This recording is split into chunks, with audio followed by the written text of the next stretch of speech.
So today I'm here with Daniel Vasku. Daniel Vasku has electro hypersensitivity. He has had it for more than a decade.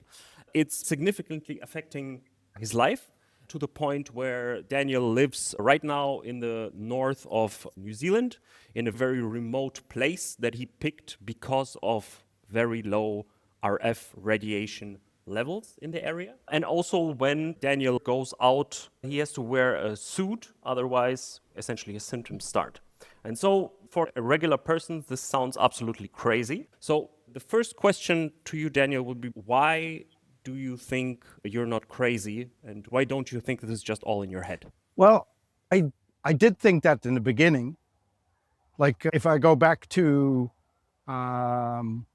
2012, when I picked up on it, when I started to make the link because somebody else was actually explaining to me that they were sensitive. And I was like, oh, that's curious, really? How do you feel that? And they were describing how they would feel it in their head. And it's like, yeah, actually, now that you're talking about it, lately I've been feeling quite sick, and I feel it when we switch on the phone. I just get this little pinch, sort of a needle coming through my head. And when I started to pay attention to that and actually switched off, my cell data and my Wi-Fi on my phone and the Bluetooth, I did start to feel a lot better. But I think it took another 2 or 3 years of me basically gaslighting myself, going like, well, you don't know, it's psychosomatic. How can you really tell?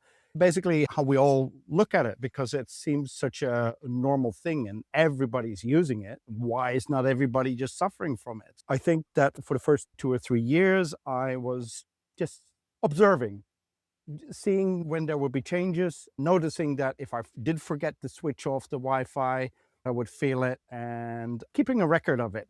At one point, I was living in a home in New Zealand, it's quite normal to sort of share homes because the homes are quite big and they're quite expensive. So, you have roommates, and I think that's normal now these days.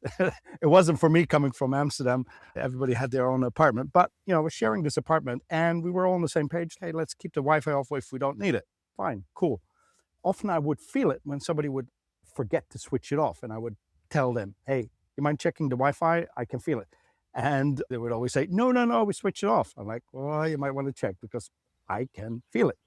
So yeah, to your question, how do you know that it's not crazy? I spent the next 12, 13 years learning about it. And instead of going into this reflexive stance of, oh, it can't hurt, it must be in my brain, it's sort of almost like an automatic response. And I started to really question that part, actually, because the more I was learning, it made more sense. Electromagnetic fields are affecting us. Our body is electromagnetically active. It's such an integral part of how our whole body works that to think that it doesn't is actually the strange thing.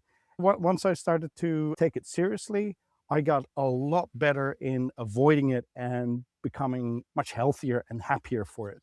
At this point, I'm quite radical in it. I just do not want any EMF around me.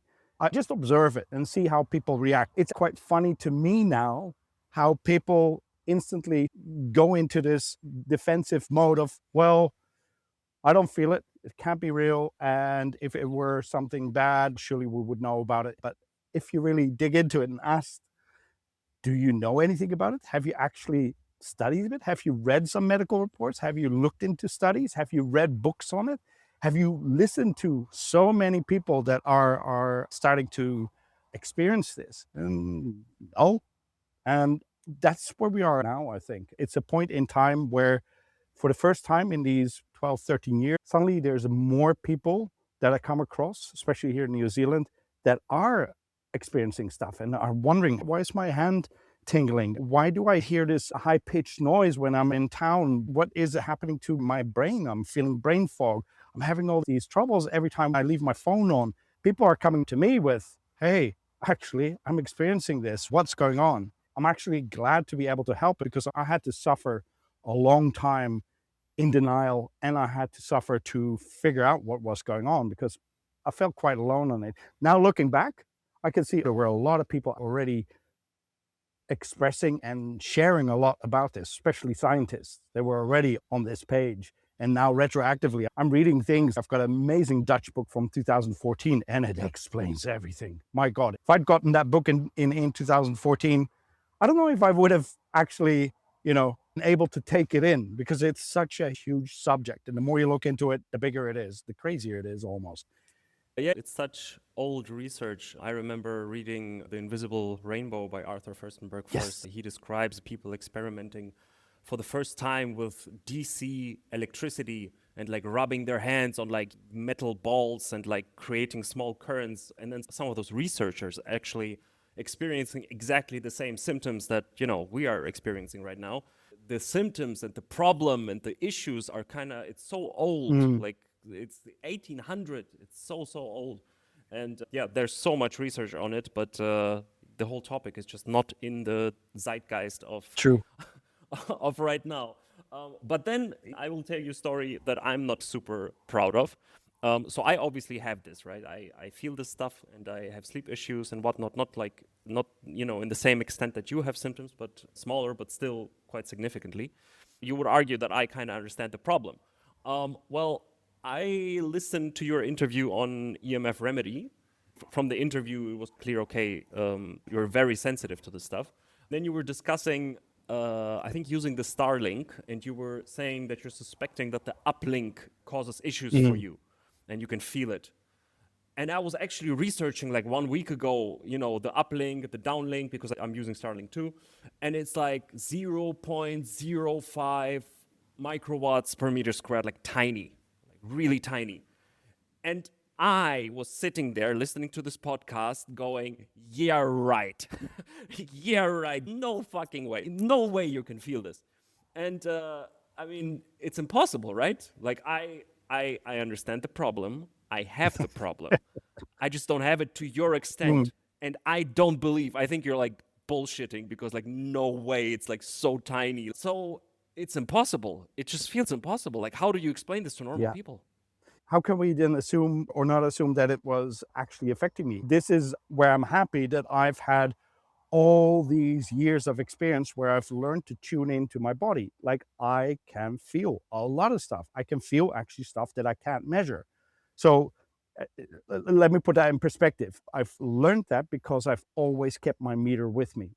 I've been using my meter for over 10 years and gotten better meters, and I've been just checking little things like, oh, hey, okay, that makes sense. Up to 10 microwatts, 2 or 3 hours I can last.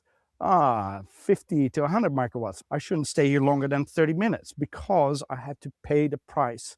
Every time when I wouldn't listen to the signals of my body, I would pay dearly. The next day I would get the migraines. And so if people ask, how do you know coffee gives you a headache? Well, if you've drunk, I don't know, 100 cups of coffee, how about waking up 4,000 days with this condition? Every day I can make a mistake. Every day I could forget about switching off a phone or not paying attention to somebody bringing in the device into a place.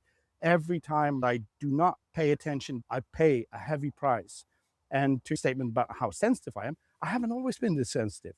I was swimming in gadgets. I love technology. I'm so sad that I don't get to play around with all the stuff that we've got now. I love designing on touch screens and using active pens. I would love to work in 3D. I really miss out on all this stuff. But, it's not worth getting sick over it. It's not worth getting these pains. It's not worth feeling your life energy being diminished and struggling with chronic fatigue over it. So I feel very happy when I'm not exposed to EMF. It's the thing that keeps me, bright, shining, bubbly. It's like, yeah, well, I'm losing out on all those tech gadgets, but I'm not sick. Yeah, that seems like a recurring thing, that people who have the sensitivity usually are somehow heavily involved in tech. I also had a computer since I was probably, I don't know, 7. I've been using it just a lot. Also, then started basically working, which is just more of the same, in front of the computer all the time. And then I guess you can get issues like these. The meter thing, that's what I'm actually going through right now. So I just got 2 days ago the Safe and Sound Pro 2 and the Nice. EM3. Before that, I had the Safe and Sound Classic and the Gigahertz ME3830B, which aren't even bad meters, but The difference is huge. Like, I had no idea what's going on. Let's go a little bit into how this all started for you. So you have it now for how many years? Well, I really figured it out in 2012, but I can recall my first experience with a phone in 1999. So 2012 to About now 12 would years, be 13 years. 13 Yeah. years where you kind of know it already, where you at least made the Yes. connection. And then before that, when would you say was the first time you noticed Well, something? actually, the first time I used my normal little mobile phone, I think it was a little Siemens or dumb phone. Actually, I had gone out, so had a hangover. I was pretty sick from drinking too much the night before, and I picked up the phone, and I just could feel the phone like literally coming to my next to my skull, and I just almost wanted to throw up. I was like, "Whoa, wow!" Because somebody was calling me, so I could feel that, and I never paid attention to that again because I'm surrounded by electronics. And it wasn't until 2012 that I went on a road trip, and I'd been just feeling generally a bit shit. Like I had hay fever all the time, but it didn't make sense because we're traveling through New Zealand and it's not hay fever season everywhere all the time. It was just like I was generally feeling bad.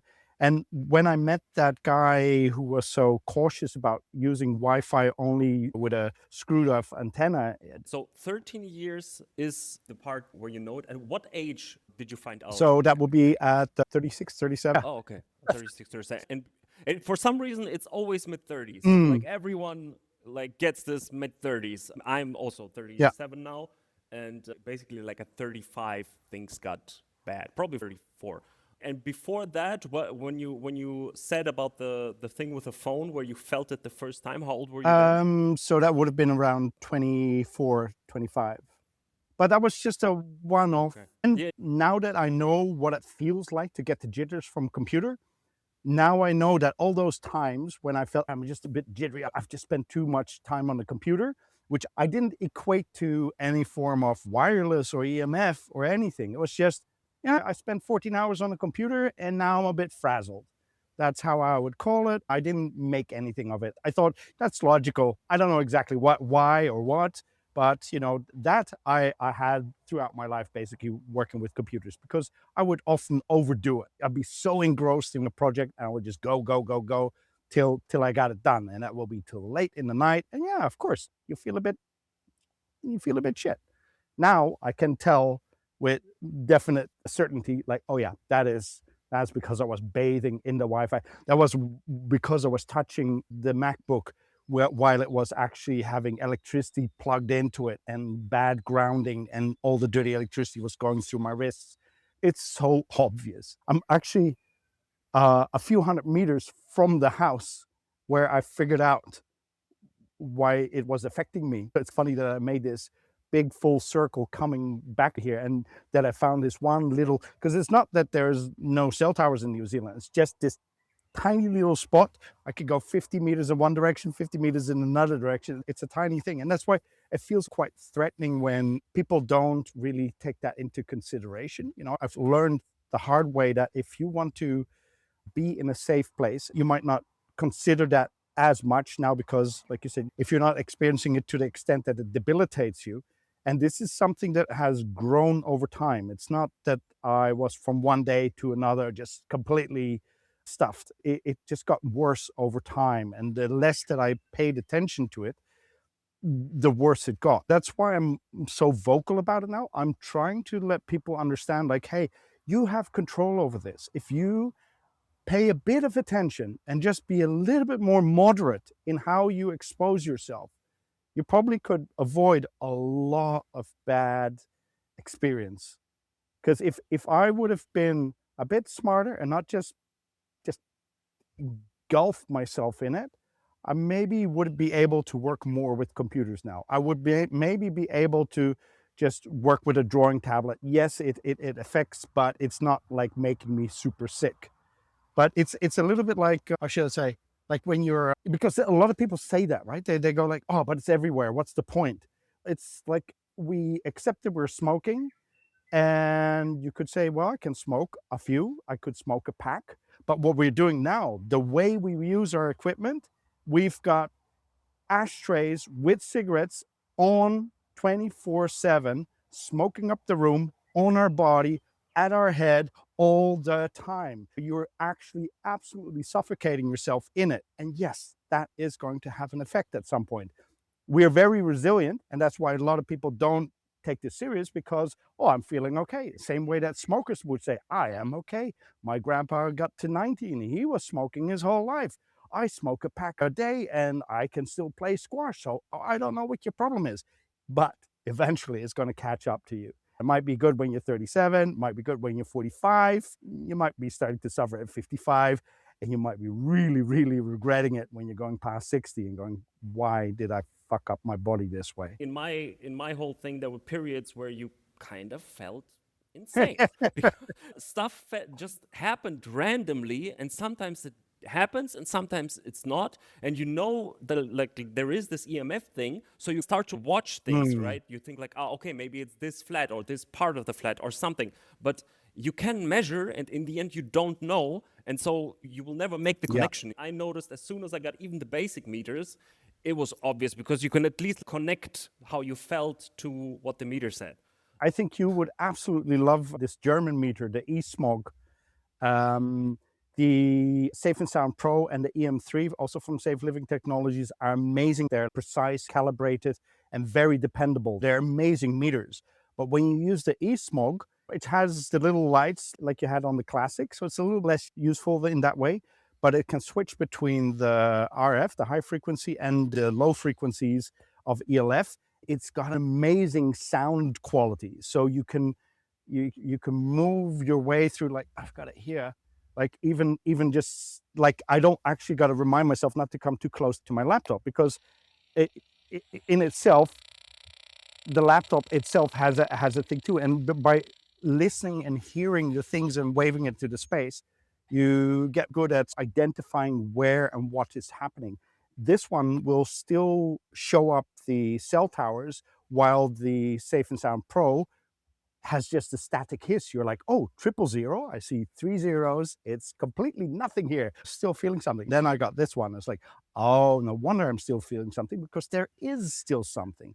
That's the thing. We've got this level of 0 where we could mistakenly say we're at 0. No, we are at 0, but it goes down a lot further to the natural background noise. Natural background noise is way lower. Our bodies are so sensitive. Like, a heart can feel another heart at a couple of meters distance. It can show up in an EEG. It's a scientific based observation that you can actually feel another heart. So how much of an electricity pulse is that heart making? I cannot measure that with even with this meter. There's no way it would pick up. Aside from that, it's also more focused on digital pulse signals, but just to get an idea of how subtle these things are. Everyone loves the eSmog meter because so the Safe and Sound Pro 2 has 200 megahertz to 8 gigahertz, and the eSmog has, so it goes up to 10, so that's a little bit more than the Pro 2, but it goes down to I think 50 Hertz. megahertz. No, Yeah. hertz. So the Pro 2 starts at 200 megahertz, but this one goes to 50 Yeah. hertz. That's a huge range. Yeah, I think I've helped a little bit with that, because when I got this one, nobody had it. I was like, I'm actually really enjoying it. And it was because of a Dutch guy that was a measuring specialist. He was saying, I like it. I mean, it's worthless for its values, but the sound quality, and he's got like, the 2,000, the 5,000 euro meters of gigahertz. So it's kind of like, okay, I'll better save up and do it. And since then, I just can't shut up. And it's such a weird thing. It looks like a silly toy, like a walkie-talkie, but it's amazing. I love it. You had all these symptoms. You also like needed some time to essentially convince yourself that this is real and something you have to fix. It didn't take 13 years, but it took some time.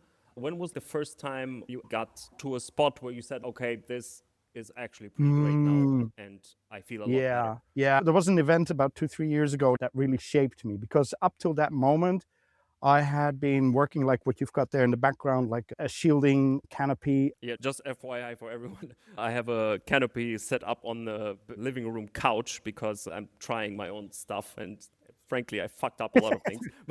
But it's a shielding canopy for RF radiation.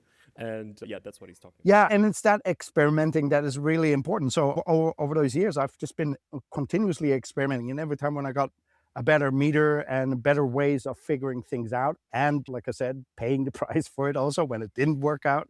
Just when you think that you know everything and you've got it all sorted, you realize, oh, I didn't take into account this or that at all. And suddenly you are feeling the pain of it. It's like, oh, dirty electricity, that's the thing. Where does it stop? Where does it end? Like now I've just figured out how to deal with my truck with the magnetic pulses. That moment when I was in a valley where there was absolutely no radiation, there was just barely 2 AM radios that I could just faintly pick up, which is quite rare because AM gets everywhere. I just felt so calm, rested, but most importantly, my brain was functioning fully. I had forgotten that I had a brain that could function on that level. I just sort of accepted that I am what I am. But now suddenly I could walk for an hour through that valley and have multiple thoughts and insights and go like, oh, I should remember that and write it down. There's no way that I could remember something and write it down. I walk into a space and I already forget what's going on. It's just gone. Moment of distraction and it's gone. No, I could do the whole walk and I've got 5 different things, write them all out in detail, focus. I was like, holy shit, this is quite dramatic.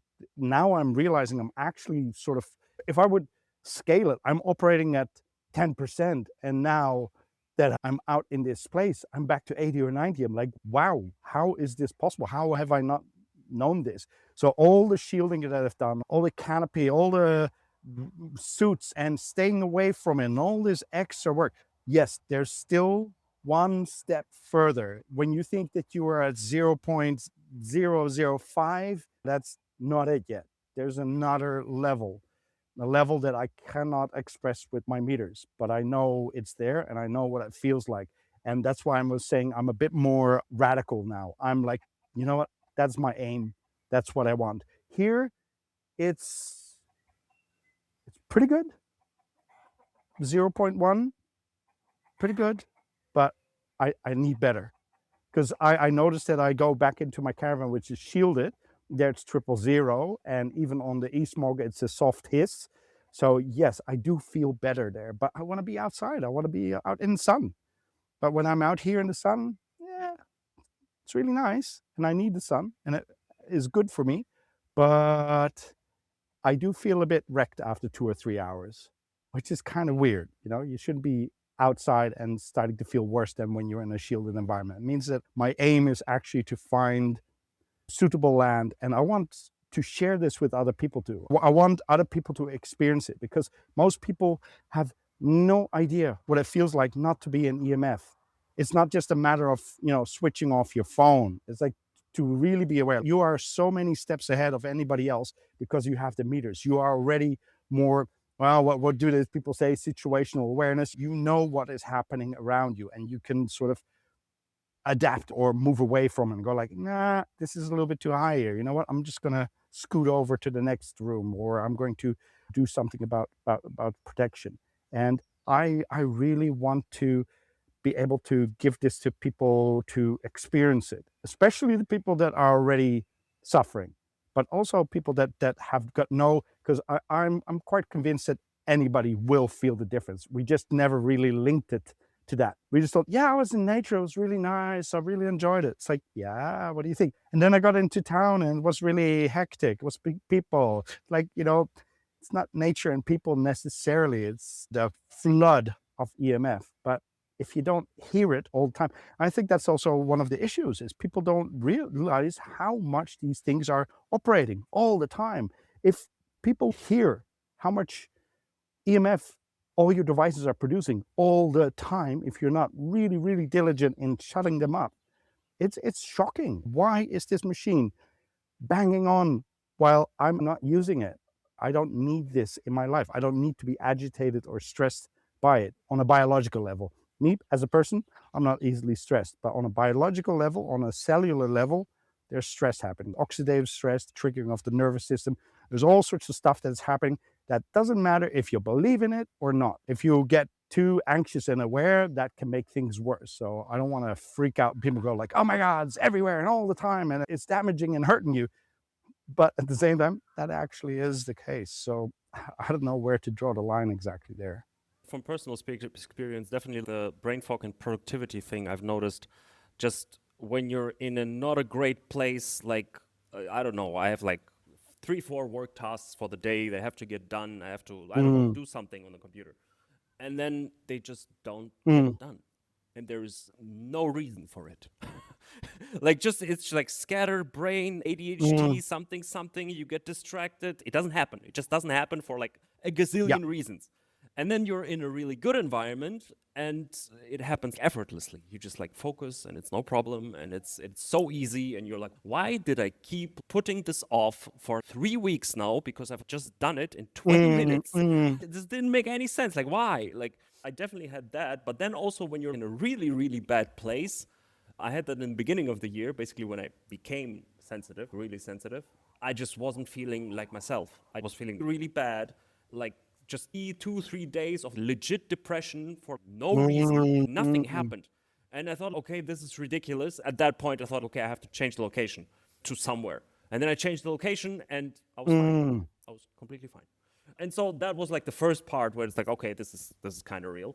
But then I would like go, back to, so there is someone listening right now and he hears us talk and he has no fucking idea what we're talking about. He sleeps next to his Wi-Fi for the past 30 years. He's completely fine, no real like health issues, anything. He's just listening here and thinking we're Yeah. nuts, Yeah. basically. Yeah. So what would you tell that? That's such a tricky question because I wondered that myself when I see kids. Yeah. That's most Yeah. people, right? Yeah. Yeah. That Yeah. is Yeah. most Yeah. people. I have thought about it and I was just looking at photos of twins, smoking and non-smoking. And that to me was kind of telling. Like if you would just speak to one of the twins at 48 and the smoker, are you in a healthy state? Yeah, I'm totally fine. Are you good? Yeah, I'm squeaky. I'm happy. I'm physically good. Yeah, I'm totally fine. You put him next to his twin brother or sister, and you will see the difference. The one will look unhealthier than the other. I think that it has effect, but we are so good at ignoring the things that aren't great. Because what you were saying about like, hey, there's a certain age when things start to happen, when you start to feel the little pains, it gets a little bit harder to fall asleep. Maybe you suddenly are getting sensitized to gluten, or maybe you are getting headaches or brain fog. There's little things, but we don't associate it to it. My first question is like, are you sure? It's not the answer that you want to hear. I don't think there's a straight, easy answer. Some people are just not affected, others are really badly affected. I don't think that's the case. I think a lot more people are affected, but they don't put two and two together. Also, because they will quite often find another reason for their medical ailment or discomfort and attribute it to one certain stressor. And I think often that is true. But what they don't take into account is the other stressor. It's like with the bees. Yes, varroa mite, yes, pesticides, yes, sugar water, all these things. But if you do not take EMF into account, you're losing oversight. You're losing this really big, important stressor that is part of the discussion, that is part of the effect. And I think that a lot of people are just not taking into account what, if they would, a lot of things would make more sense. I mean, I wish more people would be so quick as you to go from point of recognizing something and then actually going deep diving into it. So that's a tribute to your mind or how you operate. You want to know what is going on, and you don't take the easy road. You just go for it. At least that's how it sounds to me. So most people, yeah, they're good at ignoring their symptoms. In my case, I think I got lucky because I started following Jack Cruz, and that's a big pillar of his stuff. But frankly, to be super honest, the whole EMF part I fully ignored for like Yeah. 2 years because you wouldn't even like that's just not on your mind. My issue was sleep apnea. I thought it was just sleep apnea. I thought it was nothing else. I thought that's just what I have. And EMFs, okay, I guess Cruz talks about it and seems pretty important. He makes the point that it's pretty important. But no way I have that, because like this is way too weird and way too rare, and no fucking way.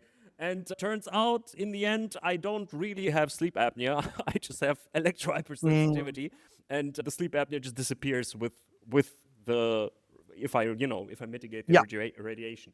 So that's eye opening. And but in the end, if Cruz wouldn't have like this as his pillar of mm, health, I'm not sure I would have ever gotten this. If you would have tried to explain this to me 5 years ago, I would have told you you're completely nuts. I guess most people do need years to even get to yeah, the point of yeah, understanding. And it's pretty normal. And I mean, there are like crazy stories where like people need like 30 years. But for most, it's five, yeah, 6, 7, 10 years to even get to the point that you suspect it's something yeah. electromagnetism related. I think men are especially horrible at Mm, this, because mm, we're usually hormonally quite stable, just naturally, and we don't have much swings naturally. And so you just feel like shit all the time and think it's yes, completely yes, normal. Women at least have the monthly thing where they can yes. catch it a little bit earlier because they have reference points. We don't have anything, especially if it's going down gradually. We're so screwed. Basically, I think it's kind of impossible to explain to the guy that that is an issue. Although it is an issue, because we have those 2,500 studies or something that show biological effects, and nobody's Mm, excluded. mm, Like, it's not like they tested people who didn't have cellular effects. It's just that some people felt them and some people yes. didn't. That is super hard to convey, because if you don't feel the problem, it's as if you don't have a Mm, problem. But then you have radioactivity and radioactive materials, and people die randomly and they don't feel anything. It's not like a new concept, but it's just impossible to explain, kind of. to make changes in our habits, to be taking care of our health, we have to rely on science. But do you know about bisphenol A and B or forever chemicals? Do you know about plastics? Do you know about Roundup or pesticides? Did we know about lead or asbestos? All these things are really relevant, comes out from statistics, statistical connections that only will show up once we start to write down what is happening, and then we can start to correlate what is linked to each other. The freaky fact is that we don't write anything down at this moment. We have been using wireless stuff for over 30 years, and the doctor doesn't ask a single question. Do you sleep next to your phone? Do you have the Wi-Fi router close by? How much time do you spend on your phone? We haven't even started to collect that data.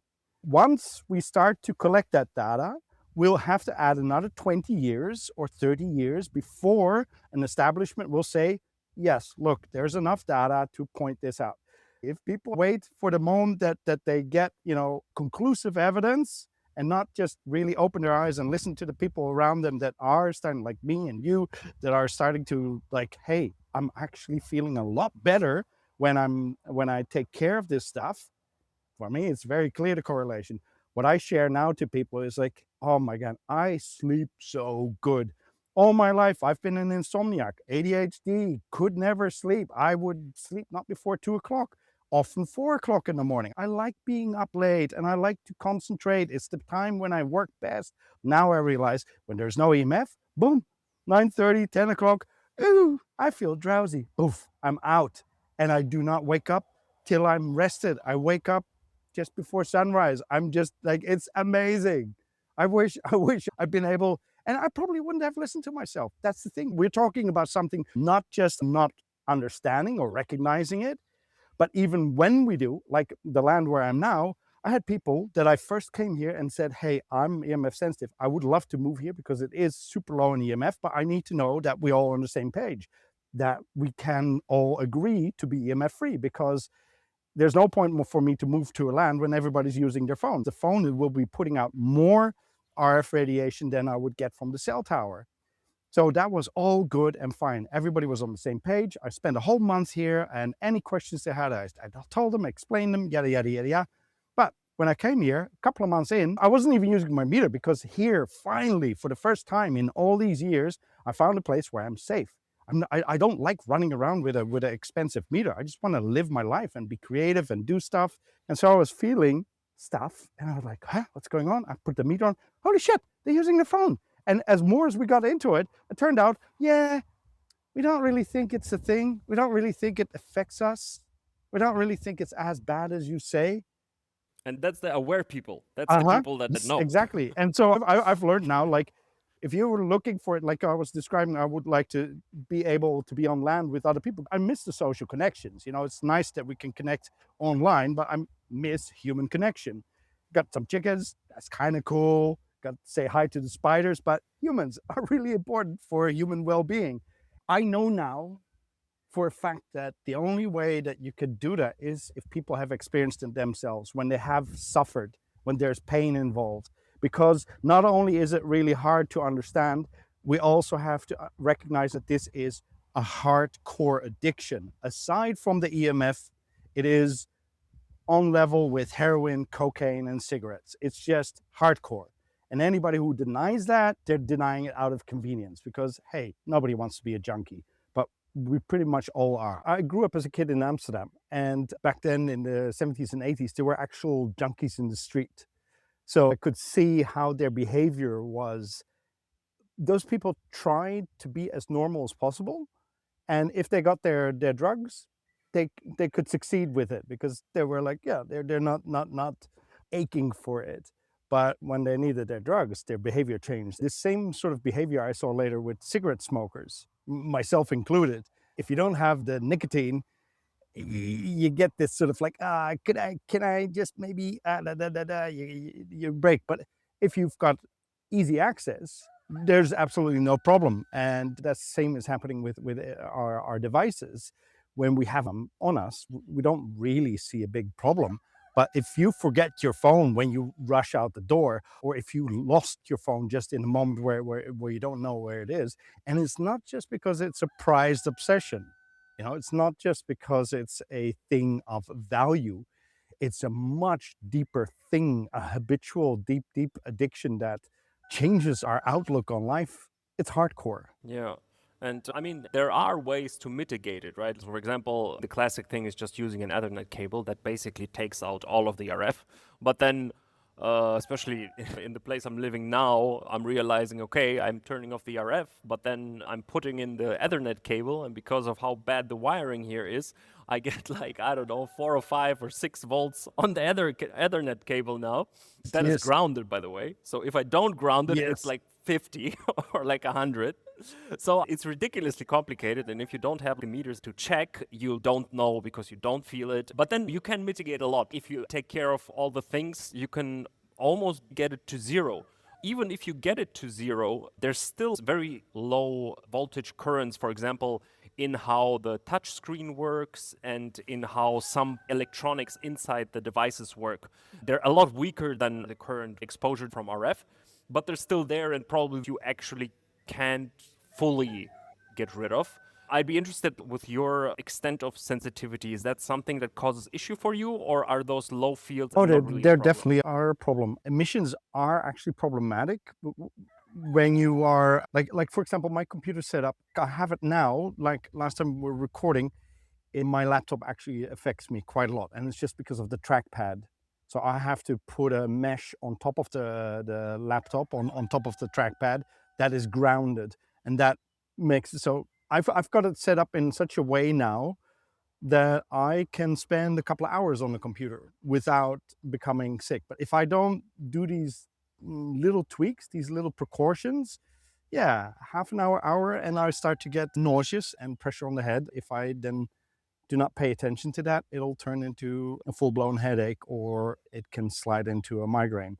And yeah, it's these little things, maybe a little pulse width modulated power source nibbling on my DC power that I didn't pay attention to, maybe a shunt, some kind of device to level off the voltage, little things that I had to figure out. And it's usually with my eSmokes Beyond that I managed to find those sources. But it starts with me being triggered, like, something is not quite right. I'm not feeling great. What's going on? Then I grab the meter and go like, oh, hold on. Something has changed since the last time that you're always tweaking your setup, but yeah, little things can change and you didn't pay attention. And then suddenly, actually, my devices are now emitting more than what they normally should. It is those little things, a mouse, a trackpad, the lighting, the wiring, the charging to the laptop. Like a little thing that I didn't realize is when I am charging my laptop through the 12-volt power delivery system, so it goes from 12 volt to USB-C PD, and then whatever it takes, maybe 30 watts or so. Once it's at full 100%, then suddenly the characteristic changes. Somehow what the laptop does feeds back into the system, and I'm better off to unplug it. I don't always think about it. Most of the times I don't think about it, but if I'm on the computer for a longer time, I better pay attention to those little details, because it makes all the difference for me to be able to enjoy and be productive on my setup, or not feeling great or worse.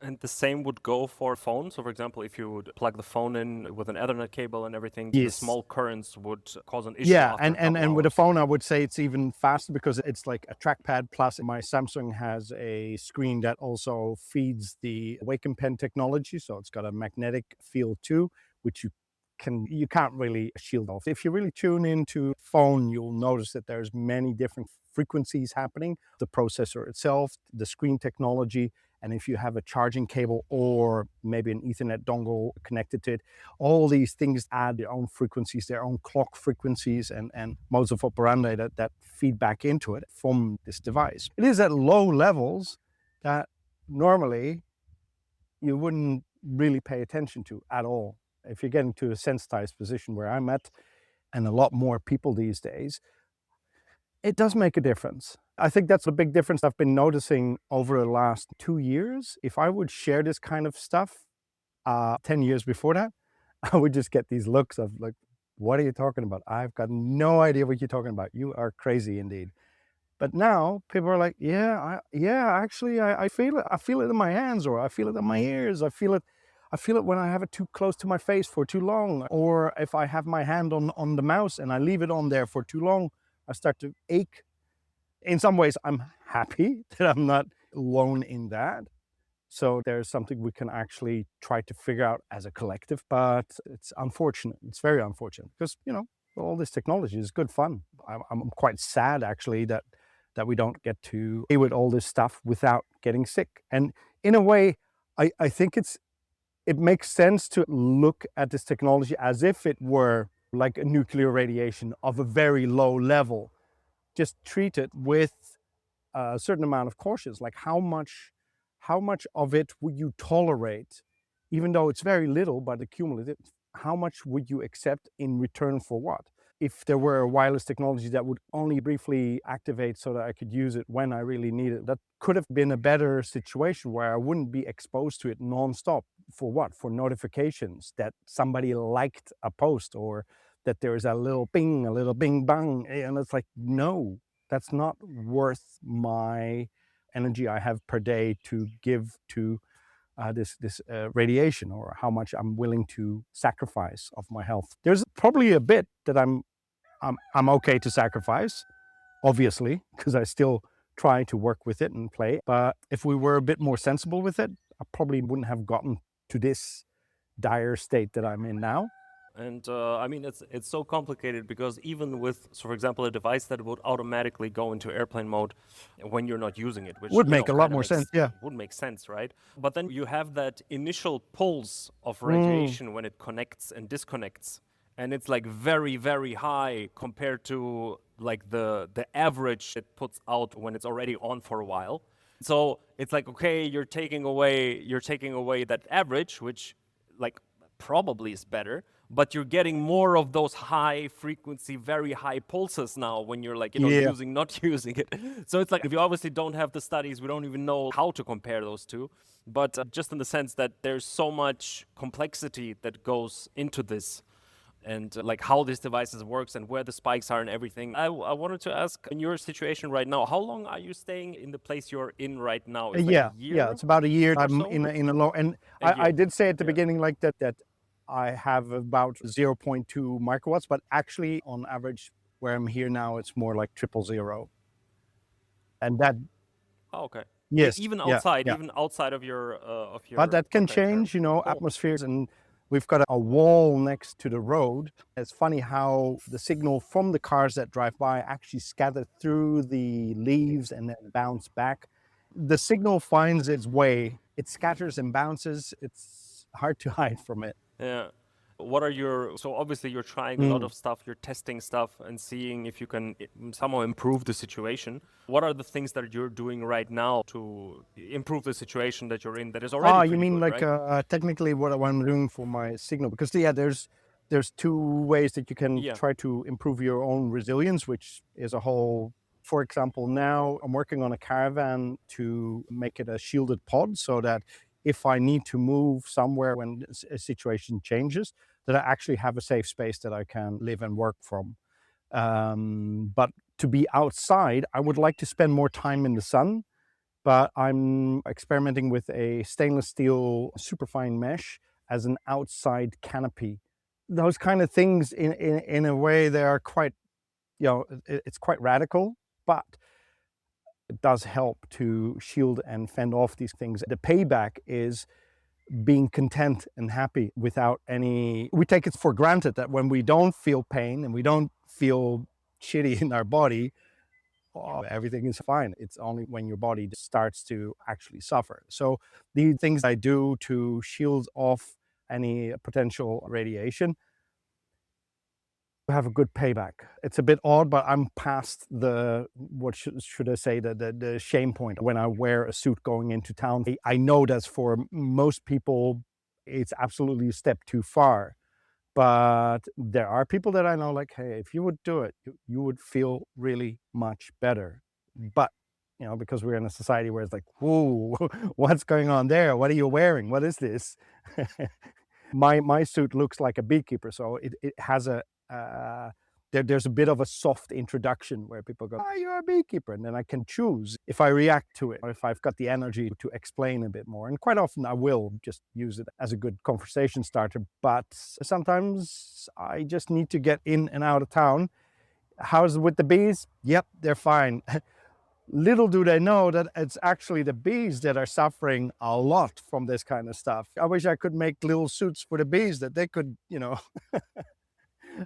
and enjoy this. And there are a few studies that have shown how RF negatively affects the bees. It makes sense since they're so electrically active and rely on the Earth magnetism, and they actually get irritated. And I did come across that a couple of years ago. It was maybe 7, 8 years ago. A city beekeeper who, when I told him why I was wearing what I was wearing, and he said, "Oh, that's interesting because I cannot go to my bees with my phone on me. They'll get really agitated and aggressive."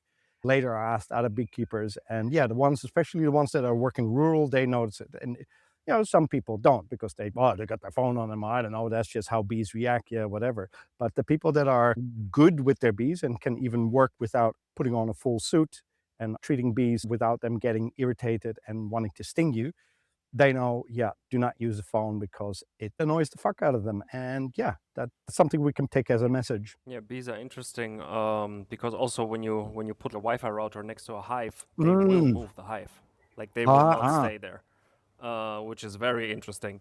And also insects in general. I remember when I was smaller, like I don't know, 10, 11 or something, going with my parents to the woods in the car, and you would have your whole windshield full of insects, like full of Exactly. insects, like Yes. because they're Yeah. bumping against the car when you go anywhere, really. And this is like completely gone. Like this just doesn't exist anymore. You can go to the woods and your windshield will be fine. It will be completely clean, which is interesting because I have this visceral Yeah. memory of my childhood with this windshield just completely disgusting, full of insects, and that just doesn't So happen true. anymore at Yeah. all. I experienced the same thing, especially when I was living as a kid in Ireland. The car just looked like a carnage. It was always a dirty mess. Now, coming here to this location, I traveled 1,000 kilometers through New Zealand with 5 bugs literally in the front of my van. 5 bugs, that's it, over 1,000 kilometers. What I find really interesting about it is that people have a very quick reaction to the standard belief. They'll be like, yeah, it's pesticides, it's plastics, it's chemicals. I think maybe I really believe that they're a big contributing factor. But going through 1,000 kilometers of New Zealand, it's not all farmland. There's a lot of places that just don't have any sprays. So what's the answer there? And pretty much the whole route from front to end is exposed to RF. So I think it would be good for people to just take it into consideration. That's such a huge distance. I remember even going 10 kilometers, you would still have bugs everywhere. Even on the outskirts of a city, you would see it and have to use the Mm. cleaning stuff that sprays on and then you wipe it off. It was like very common to do this because the bugs would accumulate and it just doesn't exist anymore. It's just completely gone. Like there are like zero. And yeah, well, another thing would be, so obviously you're wearing the suit. The suit is probably the most Mm. unusual thing you could do in this space. But then when I think about how I felt, when I had the symptoms, not knowing what's going on, feeling like absolute garbage, Yeah. kind of Yeah. understand how you would wear that suit because it feels really bad. And then you remove the exposure and you're feeling very good. And it's like, frankly, it's not even a Exactly. question. Of course, I would wear that suit with the exposure levels you have right now. You have to wear the suit to town. You try to shield at night almost perfectly in your caravan. You're now trying to Mm. shield outside to be more in the sun and do all the things. Have you noticed in the year that you've been in this really good place in New Zealand remotely, that your sensitivity has gone down or that your Yeah. recovery is Yeah, faster or actually, any of those things? I have been noticing just now. I went to town twice, which normally I can go for a maximum of maybe 2 hours, including the round trip. I have to be quite strict on that, and I will feel it while I'm in town. I'm okay, and then suddenly I'll start to feel the pressure going up in my brain. I feel like something changes slightly, and especially around areas like supermarkets. They are really extremely bad. I'll just have to go back, and the payback time comes the next day. I will have a headache, and if I overdid it by a little bit, I will have such a strong migraine that I can't walk, can't talk, I don't care, just can't do anything. I'm completely immobilized. That is changing. I went into town, and the next day, I wasn't feeling great, but I wasn't in big pain. I actually had to go a second time to do one more mission. The next day, I was pretty okay. I definitely see a change from being in this place with such low levels compared to the place where I was before, which was for most people low levels, 2, 3, maybe up to 10 microwatts per square meter, which is pretty good. It's still below or around building biology standards. But there I was just getting worse over time. It's like just not maintaining it, but in fact, getting worse. And here I actually feel hopeful. That's awesome. And that also supports this whole building resiliency hypothesis. But there is, when I had it, when I was reacting to stuff but didn't have the meters yet and, felt something, but I couldn't like really tell what it was. When I got into a smaller town, not a big city, and was outside more, getting sun and whatnot, I also felt that I I could like resist. I Yeah. just felt better overall. And then obviously going back into a bigger town again, everything was crap again very quickly. But it felt like I would recover faster and feel overall better in a place that had less radiation than the Yeah, center of I a big don't know city. how realistic it is to assume that we can completely heal or change because we don't really understand why some people are more reactive in the first place, what changes have happened. And then there's per person, it can also be very different why they have issues, if it's from heavy metals, mold exposure, or some other thing going on, Lyme disease, some kind of oxidative stress. It's endless what kind of things can happen. Do think that for any person having a place with low EMF or extremely low EMF is beneficial. It will at least take that toxic burden away while you try to figure out what that other thing is. Yeah, maybe your resilience gets better and you can go into town for a longer time or be a little bit more exposed. I hear promising results from people that I've been helping when they really bring it down. And I think Keith Cutter was a real eye opener for me with his podcast EMF Remedy, where he was very staunch and clear on like you got to go full steam with this.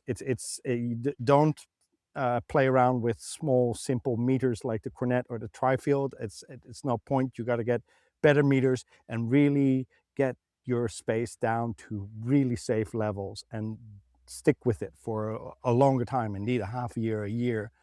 Then you have a chance of actually letting the body breathe and recuperate. I don't know if and how I'm going to fully recover. I still see this stuff as toxic, and I'm actually quite grateful that I have a better lifestyle now.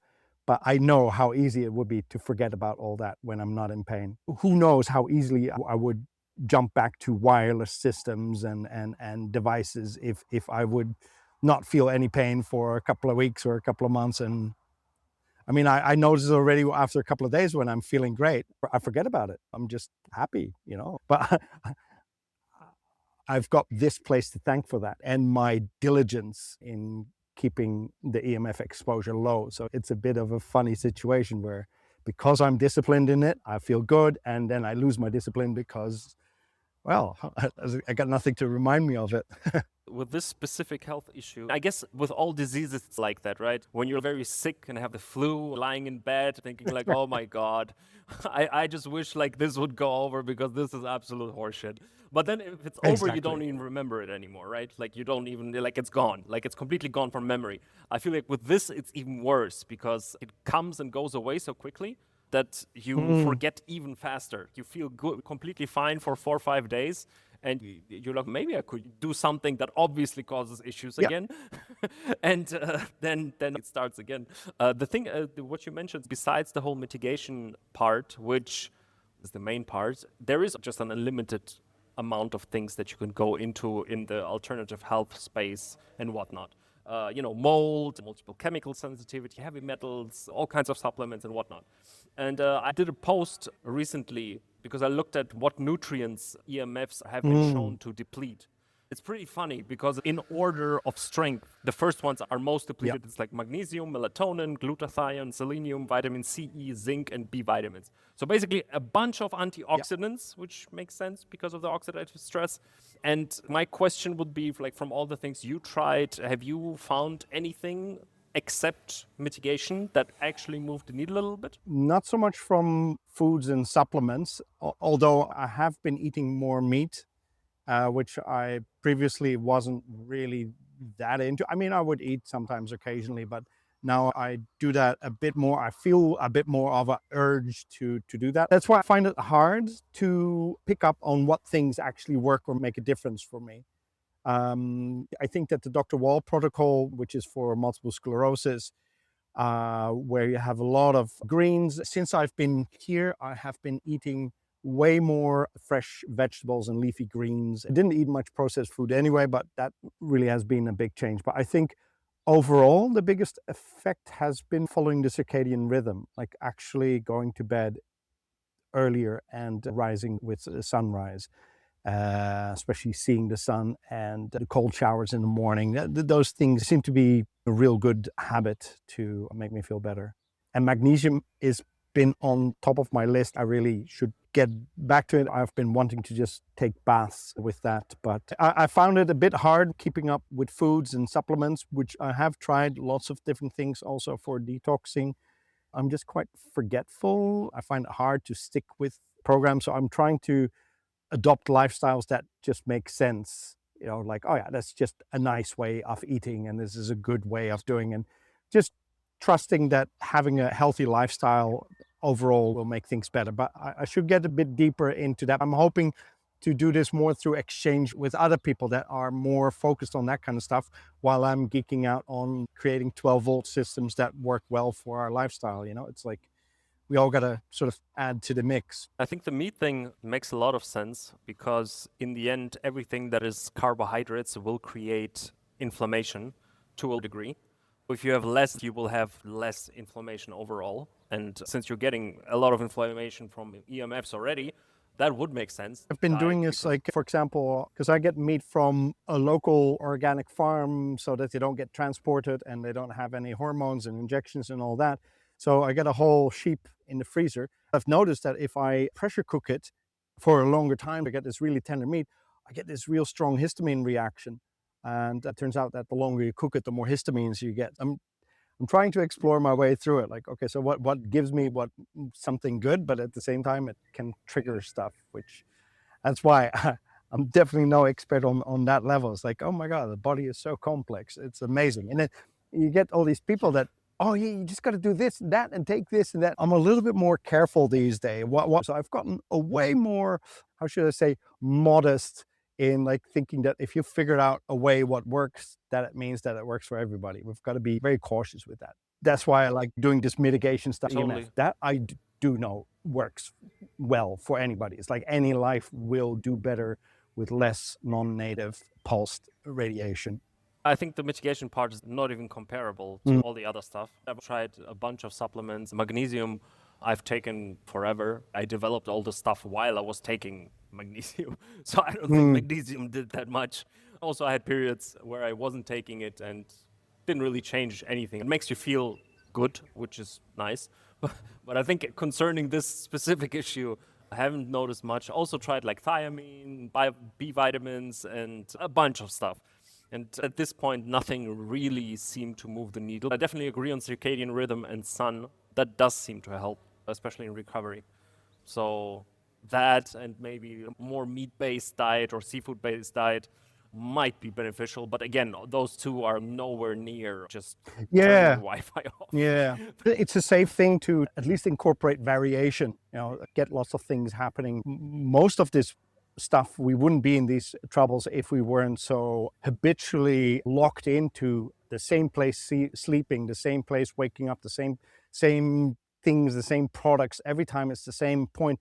Yeah, if there's something off balance in the mixture, be it food, chemical, or even location, it will start to create havoc.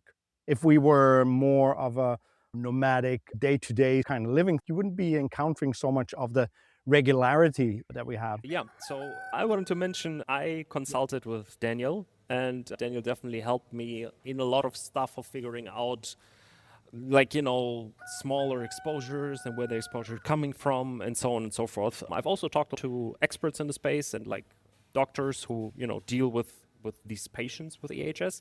And that's always cool because in the end, you will always get a lot of experience and just people who are dealing with this issue, like, on a regular basis. But I think it always pays to talk to the people that actually suffer from it, because a practitioner who doesn't, it's not the same. There are a lot of nuances and things that just make more sense when you talk to someone who has the issue. So I just wanted to ask, are you still offering consultations and that people can work with you, I right? mostly help people remotely because I really don't like going into spaces, but I do have a few associates that can take my equipment. We've devised a system where they'll record what they're picking up in the house. I'll go through those recordings, even just being remotely, like exactly like what you say, is because I felt it and feel it. I will pick up on things differently than somebody who is maybe more theoretical with it. I've helped a person who then got a specialist because I said, well, there's some things that I can't help you with right now with mitigating your AC problems. I think it would be good to get somebody in. And she got somebody in, and it was $2,000. She came back to me and was really happy, like, hey, I actually got more from our talks, how you helped me through it, than actually having this specialist come. It was good. He did everything correct, you could say, but you picked up on those funny little details and managed to correct them. So yeah, I do like and enjoy doing that, being able to help people actually improve their situation, because it's no fun being afflicted by this. Once you are hurting from EMF, it can get quite desperate. It can be quite a lonely situation where it seems like nobody really understands what's going on, and really with a few smart adjustments, you can make your life a lot better. If people want to reach out to you or get in touch with you, where can they Easiest is find to you? come through my domain, vasku.com. There you can find email or Telegram connection. And from there, we can always work out what works best. I'm basically on all platforms, but that one is the easiest to find me. So that VASKU.com, Exactly. right? Vasku, yep. Then, Daniel, thank you so much for doing this. And I hope some people get some good information out of this. Talk. Thank you so Thank you. much.